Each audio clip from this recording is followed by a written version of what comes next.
this project is about predicting diabetes onset based on diagnostic measures. So if you look at, we first loaded and started exploring the dataset.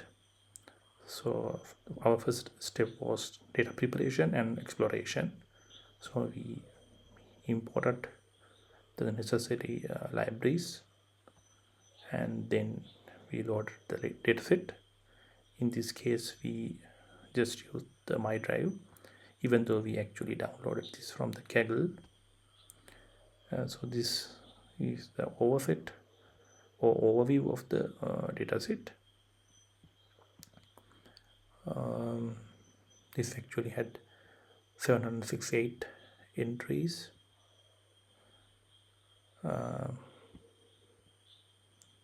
So then we wanted to clean the data, replacing zero values in certain columns with null values, and dropping null columns as well. And also we used imputing missing values with column median.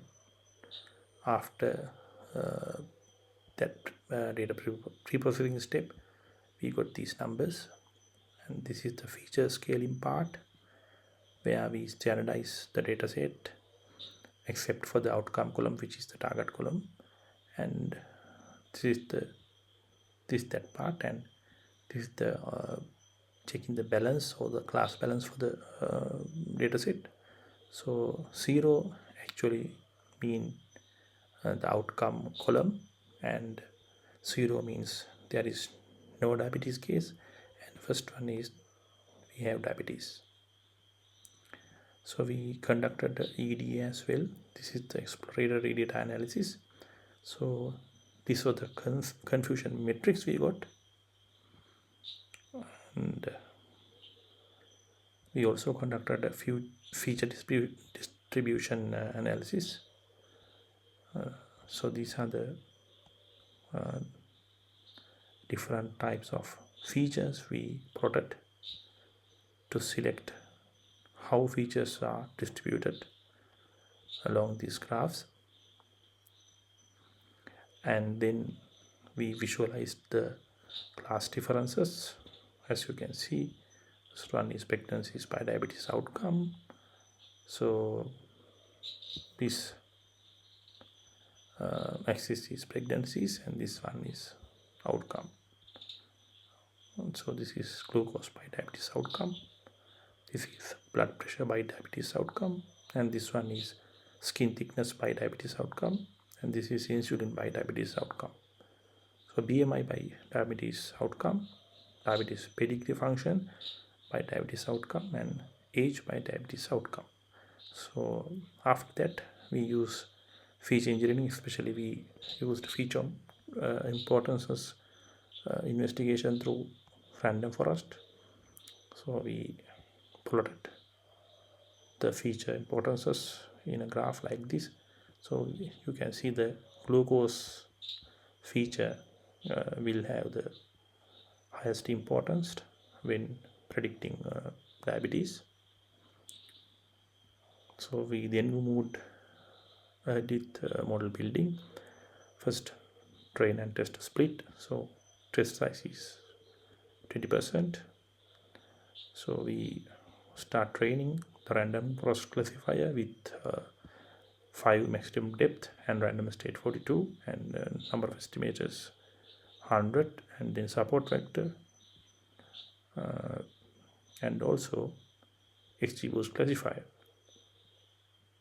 And the final one we used model evaluation techniques like calculating performance matrices, confusion matrix, and ROC curves.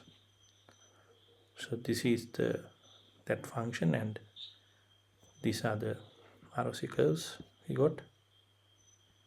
So random forest is this one, this line, and SVC is this one, and XGBoost is this one. So this is this is against we are comparing these lines. So these are the confusion matrices for all the 3 models. with these as the final values. Thank you. So we are then moving on to the next formal presentation of our presentation. Thank you.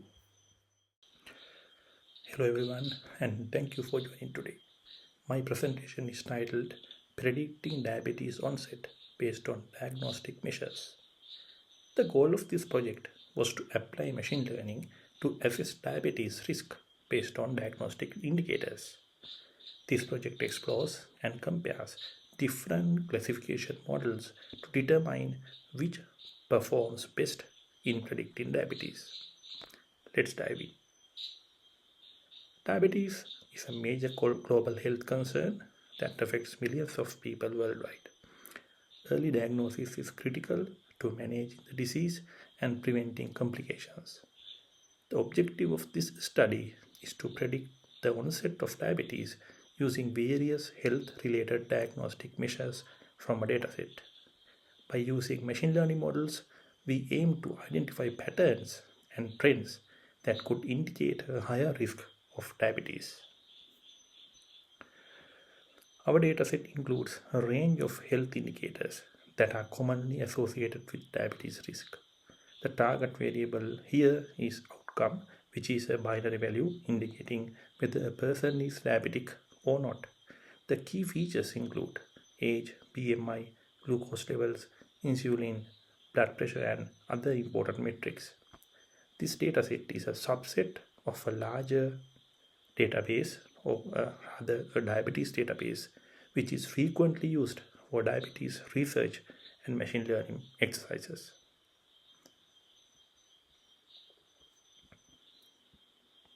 For this project, I compared 3 different machine learning models: random forest, support vector machine or SVM, and XGBoost. Each model has its strengths. Random forest is an ensemble model that handles complex patterns well. SVM is effective in high-dimensional spaces and binary classification tasks. XGBoost is popular for its speed and performance in handling feature interactions. The idea here was to evaluate each model's performance on this dataset and see which provides the best predictive power. Each model was set up with a focus on the classification task. For random forest, we used it both for its classification accuracy and to analyze feature importance. SVM was configured with a linear kernel to keep things simple and computationally efficient.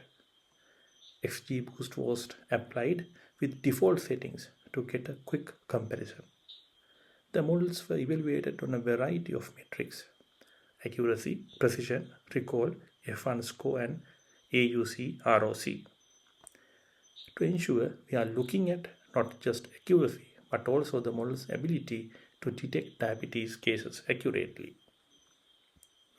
Here are the results from these models. Random forest had the highest accuracy at 75% with a precision of 67% and AUC ROC at 0.83, indicating a strong predictive power. SVM also performed well with similar accuracy and slightly lower recall, while XGBoost showed higher recall, capturing more diabetic cases but with a trade-off in precision. Based on the AUC ROC, random forest performed best overall, with SVM close behind. These results indicate that random forest may be the most effective model for this dataset.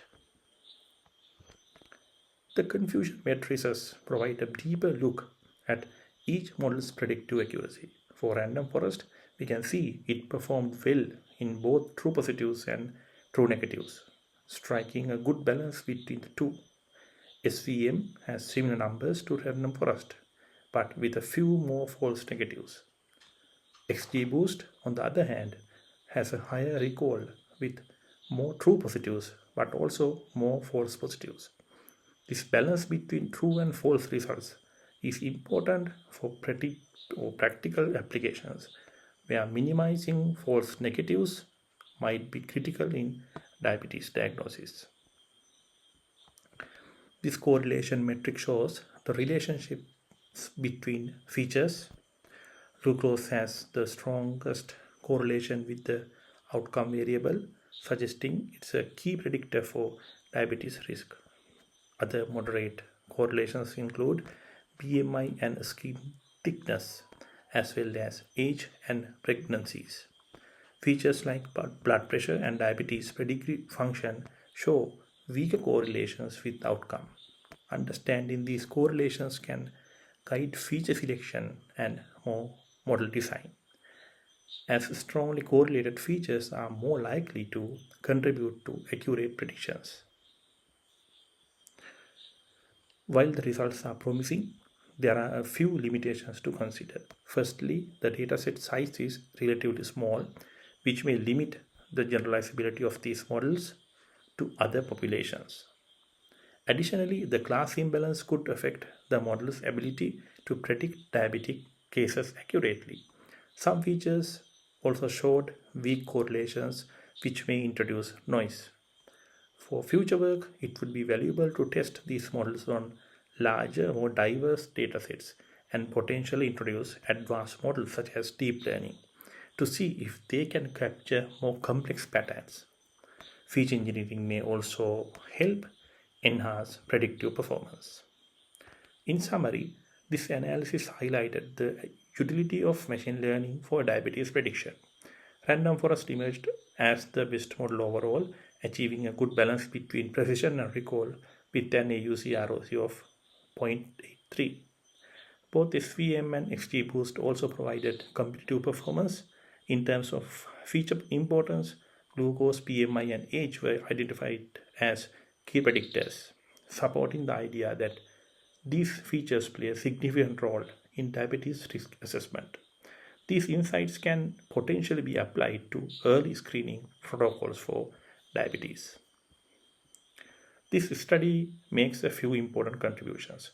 Firstly, it compares the performance of three popular machine learning models on diabetes prediction, offering insights into their strengths and weaknesses. It also identifies key diagnostic features like glucose and BMI, which could be instrumental in early risk detection.